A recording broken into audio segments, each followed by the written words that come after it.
Od 57. številke Nove revije do samostojne Slovenije pa je bil naslov pogovornega večera, ki ga je pripravilo VSO Laško v Kulturnem centru 18. februarja. Ti večeri so v Laškem že tradicionalni. Tokrat sta bila gosta Slavko Kmetič, zdajšnji član predsedstva VSO, in Marjan Podobnik, aktualni predsednik Slovenske ljudske stranke. Miselni okvir pogovora je bilo obdobje od izdaje te znamenite številke Nove revije leta 1987 do razglasitve samostojnosti. Kar samo se ponuja vprašanje, kaj nam je šlo od osamosvojitve naprej narobe, da zdaj ni nič tako, kot smo si predstavljali, da bo. Marjan Podobnik je spomnil, kako se je zgodila ustanovitev prve slovenske politične stranke, Slovenske kmečke zveze. Takrat so bili tako imenovani Štihovi večeri, se pravi Unionska dvorana izhodiščno ni imela ta 12. maja 1988, niso bili vabljeni ljudje za to, da bomo ustanovili Slovensko kmečko zvezo že takrat. Ampak se je zgodilo, ne? Se je zgodilo. Ljudi, tako čutilo se je, zdaj je čas, zdaj ali nikoli. In če ste gledali kdaj tudi te posnetke, ker so potem posamezniki prišli za pult in rekli, zdaj ne bomo čakali. V situaciji smo bili predvsem železničarji politično zelo pismeni. Brali smo, spremljali smo, kaj se dogaja, debate smo imeli ogromne, posebno v Dobovi, ker smo čakali vlaka iz Srbije gor, smo se ogromno pogovarjali, konkretno, ko so prišli noter hrvaške strojvodje, pa so mene poslušali, ker sem imel v bistvu predavanje, so rekli, če bi ti tole govoril v Zagrebu, bi prišli potem v Miličniki, to je odpalaj, pa nikoli še ne bi videli. V Sloveniji pa že bilo, kar se tega tiče, mička več demokracije in se je to dopuščalo, odnosno, jaz sem rekel, karkoli tle govorim, bom tudi gor. Takrat je bil predstavnik, podpredsednik SZDL-ja tudi v dvorani in se je videlo, je hotel nekako reči, rekel, vse v redu, v pravi smeri gre, ampak ne danes. Počakajmo to. Ja. Ampak potem je seveda dvorana, 1500 ljudi, približno niso mogli niti vsi v dvorano, toliko ljudi, z aklamacijo sprejela to, da se na ta dan ustanovi Slovenska kmečka zveza in Zveza slovenske kmečke mladine. Torej, ustanovljene sta bili obe organizaciji, obe stranki, bi rekel, s tem, da je Slovenska kmečka zveza, ki je danes Slovenska ljudska stranka, bila tista, ki je šla na volitve. Zakaj je država propadala danes v Sloveniji, noben o tem ne govori nič in to je čista katastrofa. Ker sam govoril, bi bilo fajn, dejansko je bilo pa vse na koncu. 82. leta, če ne bi bil ponovni moratorij, odnosno ponovno $5 milijard, to sem zadnjič bral intervju z ameriškim novinarjem, ki je bil takrat v Beogradu, da smo sploh splavali, ampak to se je potem samo še kopičilo, obriko inflacija, tudi kaj se je naredili. 89. leta, ko smo ustavili tam investicije, je Srpska SZDL napovedala trgovinsko vojno. Mi še danes nismo dobili nazaj od Pekota, pa tiste, ki so imeli svoje podružnice. Srbija nam je to še ogromno dolžna. In vojna se je začela že v bistvu 30. decembra 1989 leta, predvsem trgovinska vojna. In potem pa samo še navzdol, dokler ni bilo pa 88. leta. Zadeva tako globoka, to pa citiram zdaj Kučana, aprila meseca v Tacnu, ko je govoril tudi o Predomorja Janša zapreti, pa so ga potem zaprli, on je rekel, zdaj imamo ponovno pogajanja zopet z mednarodnim denarnim skladom, če ne bodo uspešna, bomo uvedli vojni komunizem. Aprila meseca 88. on reče, da bomo zopet imeli kruhne karte, da super to. Tako globoko je ta komunistični režim zaradi svoje nesposobnosti propadel. Lejte, mi imamo fotografijo ustanovitve Demosa. Tisti, ki smo bili tam, Lojze Peterle je bil tudi tam, pa je mogel iti kamor še Cesar Grepeš. Med se mi zdelo toliko pomembnega, ko smo še en posnetek naredili, ampak se je kasneje pokazalo, da je bil to tisti temeljni dogodek, ko so vse te silnice se toliko približale, da smo iz tega potem zgradili to zgodbo, na kateri se res lahko navdihujemo tudi danes. Lahko se navdihujemo. Ni treba, da idealiziramo tisti čas. Danes je odgovornost za to, da nekaj naredimo veliko težja, pa enako velika. Ker takrat smo vedeli, mi hočemo imeti in hočemo imeti svojo državo. In zato jaz pravim, to naj bo navdih in zavedanje, da je tudi danes ponovno čas, da se ravno pogovorimo o teh 30-letnicah, ponovno zgodijo veliki dogodki. Oba izkušena politika sta domišljeno odgovorila na vprašanje, kako in zakaj je nastala naša država. Vsaj na videz gre za lahko vprašanje, a odgovoriti nanj ni čisto enostavno. Ta država je čisti čudež, je poudaril Kmetič, splet neverjetnih okoliščin in dejstva, da so bili pravi ljudje na pravih mestih ob pravem času. Prvi pogoj, da je država nastala, je bil zmagal Demos. Če ne bi bilo Demosa, te države danes ne bi bilo, ker mi demokracijo bi imeli, ker leta 89. leta je Mednarodni denarni sklad zahteval uvedbo tržne ekonomije in zahteval pluralnost. Ampak to se bi dogajalo v okviru Jugoslavije, ne v okviru Slovenije, da se razumemo. In verjetno bi to bila še kar tvorba, kako se bi to odvijali, nimam predstave. Drugi mejnik, odzem orožja, jer generali sploh niso priznali pa upoštevali demokratičnih izidov volitev v Sloveniji in Hrvaškem. Nič, vsake to za nas ne velja, mi smo zadnji čuvarji socializma, mi smo braniki Jugoslavije in mi bomo ukrepali, ko bo naš čas za to. Vzeli so nam oni orožje, posledica tega je bila pa ustanovitev manevrske strukture narodne zaščite.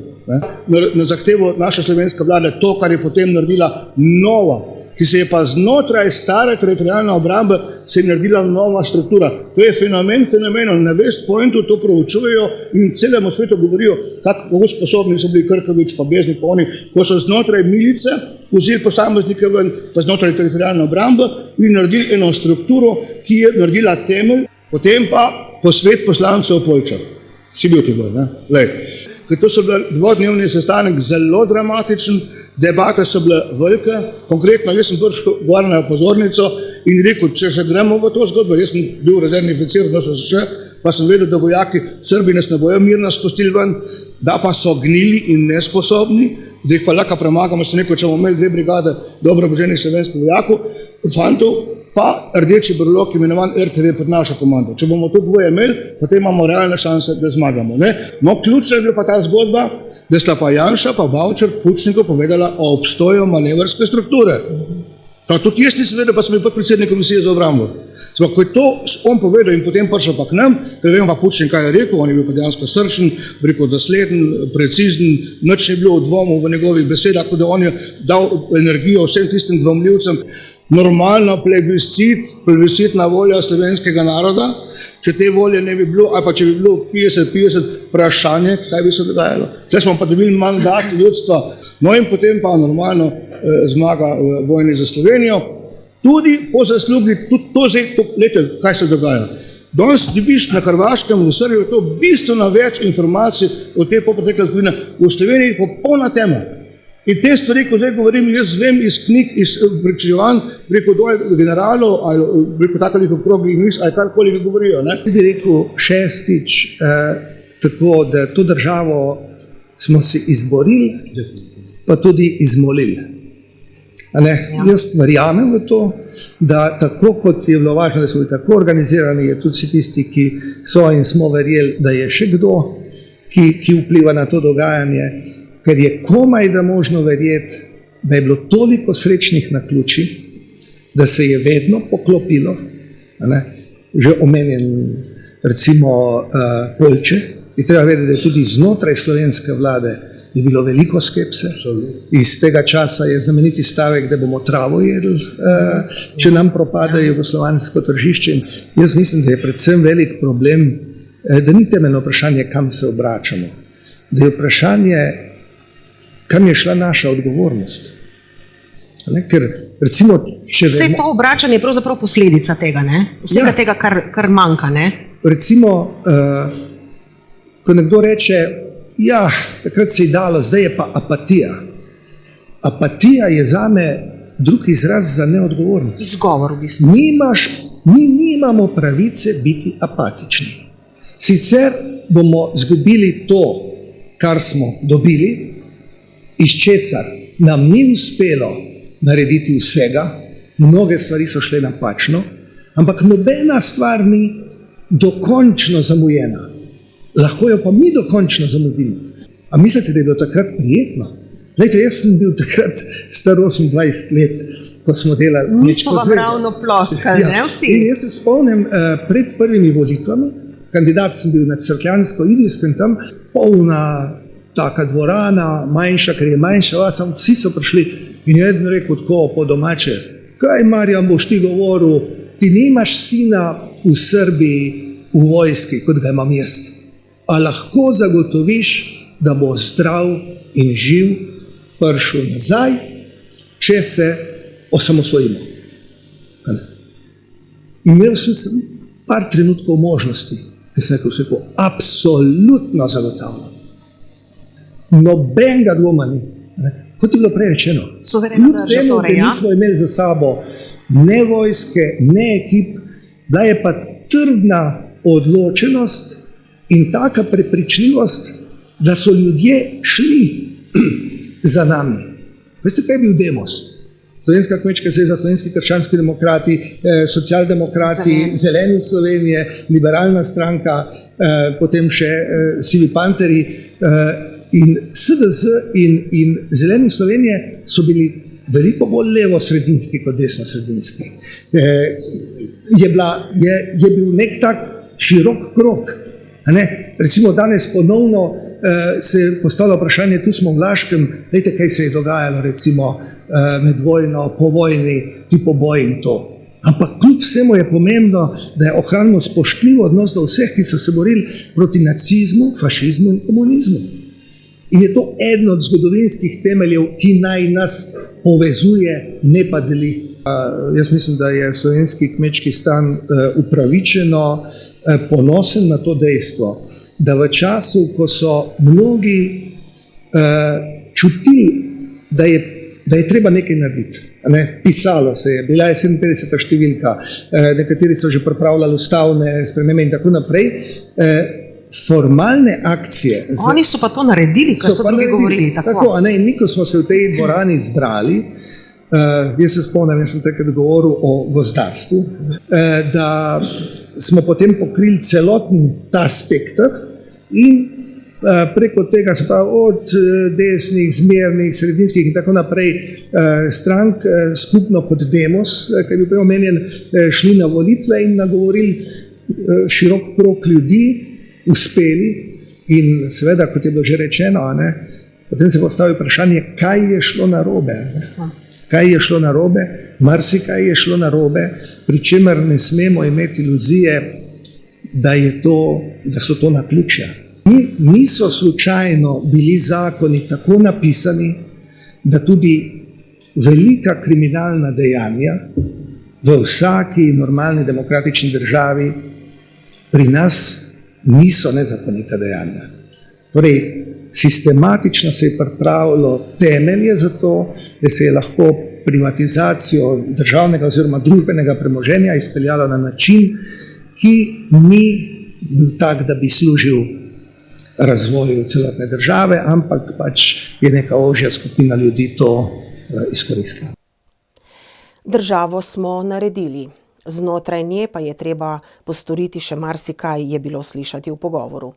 Kako naprej, katere pasti nam pretijo v naslednjih letih, če ne bomo aktivni državljani, sta še razmišljala sogovornika. In zaključila, da je o osamosvojitvi, o teh dogodkih, ki so do nje pripeljali, treba govoriti večkrat in zelo odkrito. Če mi danes ne bomo, ko vemo, kakšne voditelje dobivamo, kakšna vlada je zdaj odstopila in tako naprej. In ko hkrati vemo, da vsak drugi, ne samo z levo-sredinske, tudi z neke naše osamosvojiteljske strani, vsak drugi sploh na volitve ne gre. Potem moramo vedeti, lahko pride prvič, drugič, tretjič, take ekipe lahko pridejo še na oblast, ki do te mere nekateri prav prezirajo to osamosvojitev. Od Demosa danes vedno od 126 poslancev, pa to, da se je bilo ta pravih demokratov, pa to danes vidimo, nekje dobra polovica. Sprav, vse stvari je imela na en način partija na tak ali drugačen način pod kontrolo. Mi teh centrov moči, ki jih je partijska oblast naredila kot demos, nismo premakli niti milimeter. Nič. Nismo ne bank, ne pravosodja, ne milice, ne nič. Vse te strukture so ostale. Mi ne smemo podcenjevati dejstva, da so bili oproščeni nekateri neposredno odgovorni za JLA-jevske napade v Radgoni in tako naprej in so se vodili postopki in se nekateri še vodijo proti najpomembnejšim slovenskim vojaškimi osebnostmi, kot je bil general Krkovič in tako naprej. Veste, kaj to pomeni?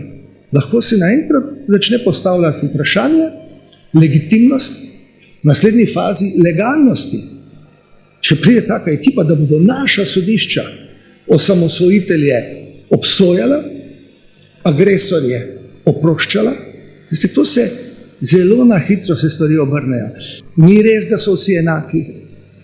Tisti, ki smo se bolj izpostavljali, so nas bolj diskreditirali.